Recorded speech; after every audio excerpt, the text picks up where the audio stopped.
I ate dry poop in order to reverse my big brother's madness. Story time with Trendy Grandma. So, we are 6 in the family. The family wasn't rich at all. We struggled with my mom and my dad. My dad was a palm wine tapper while my mom was a petty trader.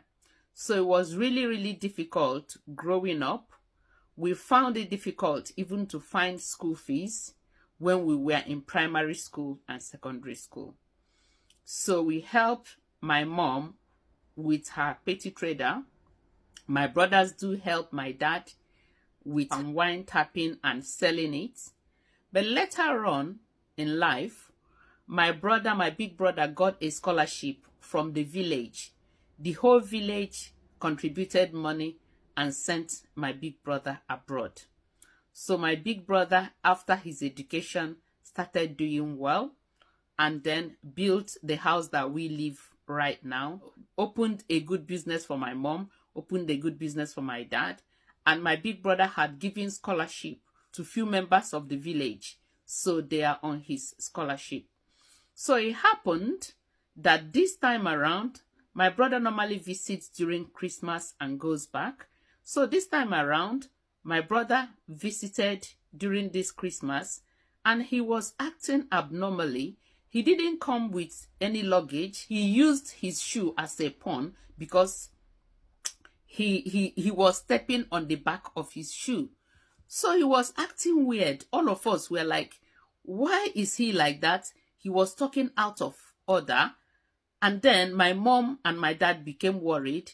When we spoke to him, he started shouting at everybody. And then he just zoomed off from the house. We didn't see him again. After 3 days, we were looking for him. And then some people said that they saw him in the village square, that he was raving mad. And we were all devastated. How could he be raving mad? Where did he come from?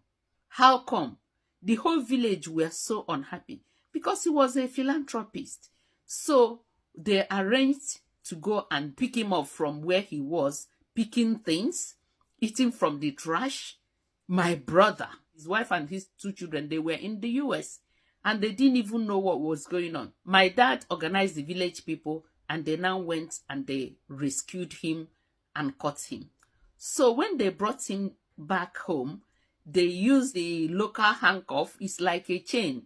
I don't know, but you know, in the village, it's like chain. They use chain to chain his feet, and chain his hands. They use key to lock the chain because he was beating everybody.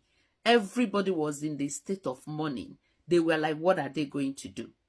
So the village I come from, most of the things they attributed that somebody must have done that some people that are bad, they must have made him mad. So as they were consulting traditionally and locally, they were consulting, they said, okay, that they should take him to a psychiatric hospital. But they did not believe that this thing is something that medicine can cure, according to what they believe in the village. So they didn't want to take him to the psychiatric hospital. They decided that whatever that is happening to him has to do with spiritual. So as they keep asking questions, they keep giving him medicine, he will not want to take it. And then sometimes when they give him medicine, he will just use his hand and chew it off and so on. Even in his handcuff, he was losing so much weight. We were all crying and was like, what is all this? Is this a dream or is it a reality? Some people now came to my father and then they told my father that there's this guy. They are very, very sure that this guy will take care of my brother's condition. They forced my brother into the van. We now took my brother and went to other place. Remember, we were about 12 in that van. We pushed ourselves, all the siblings. We were all together and few people from the village because they really, really know that my brother helps people in the village. So when we got there, we told the native doctor what is happening. Look at my brother. My brother is raving mad. We don't know what is wrong and so on. Said, are we ready to do what he will ask us to do? That is a very small case that my brother will get himself that he's going to be okay, but only if we can do what he asked us to do. Then we were like, anything you ask us to do, even the villagers, they are ready to join money together in order to save my brother. And then the wife of my brother, if we tell him he can bring money, we pay you. Anything you want us to do, we will do. The man said that he doesn't charge money. That he doesn't charge money, that the gift was just given to him freely. And he heals people freely. He lives in a village and then is surrounded by bush. So this man said that, do we see that bush? That many people come there and defecate or poo, that we should go inside that bush, and then that we will see some dry poo. We should eat that dry poo. We should just pick it and put it in our mouth and eat it. And we are like, what? Eat what? The man said that that's the only way. That's the only way, that if we do it, that he bet us that this guy will be okay.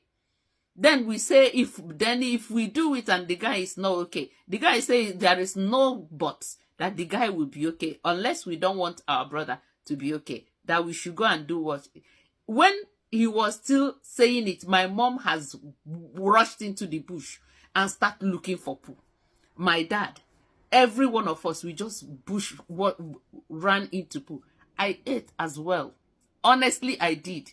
But the thing is that I didn't finish whatever I had in my mouth. People are eating already. And then my brother started screaming, what are we doing here? He started asking the man, what am I doing here? Where is this place? So the man said that immediately my mom put the poo in the mouth, that my brother realized himself and knew where he was. And we were all jubilating. We didn't even wash our hand. We didn't even care that we had smelly mouth. We were all jubilating. Let me tell you, something is in this world. I did not know that such a thing existed until I witnessed it. And do not think that this is a fiction. This is a true story. So that was how my brother got well. We asked the man, when are we going to give to you? The man said anything. I don't know how much they put together and gave to the man.